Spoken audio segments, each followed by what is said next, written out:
Hi friends, எல்லாருக்கும் காலை வணக்கம். எல்லாரும் எப்படி இருக்கிறீங்க? நான் இன்றைக்கு கத்தரிக்காய் சம்பல் வந்து செய்ய போகிறேன். பொரிச்ச கத்தரிக்காய் சம்பல். இந்த சம்பல் வந்து நாங்கள் இறைச்சி கறி சமைச்சு சாப்பிடும்போது, வெள்ளை சோறு இறைச்சி கறி சாப்பிடும்போது இந்த கத்தரிக்காய் சம்பல் செய்து சாப்பிட்டா அதனோட நல்ல டேஸ்ட்டாக இருக்கும். வாங்க நான் எப்படி செய்கிறேன்னு பார்ப்போம்.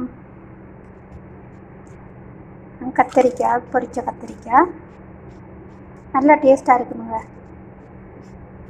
சில பேர் தேங்காய் பால் கட்டிப்பால் இருந்தால் போடுவாங்க, சில பேர் போட மாட்டாங்க. கத்தரிக்காய், பொரிச்ச கத்தரிக்காய், வெங்காயம், தக்காளி பழம், பச்சை மிளகாய், இது வந்து கொஞ்சம் வெங்காயத்தால் ஒரு சின்ன துண்டு, அதுக்கு பாருங்க. இதில் ஒரு சொட்டு வெள்ளைப்பூண்டு, மிளகுத்தூள், உப்புத்தூள்,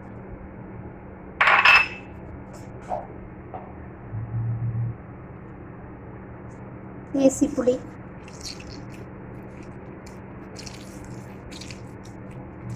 பிடிச்சிருந்தா லைக் பண்ணுங்கள், கமெண்ட் பண்ணுங்கள், சப்ஸ்கிரைப் பண்ணி சப்போர்ட் பண்ணுங்கள் ஃப்ரெண்ட்ஸ்.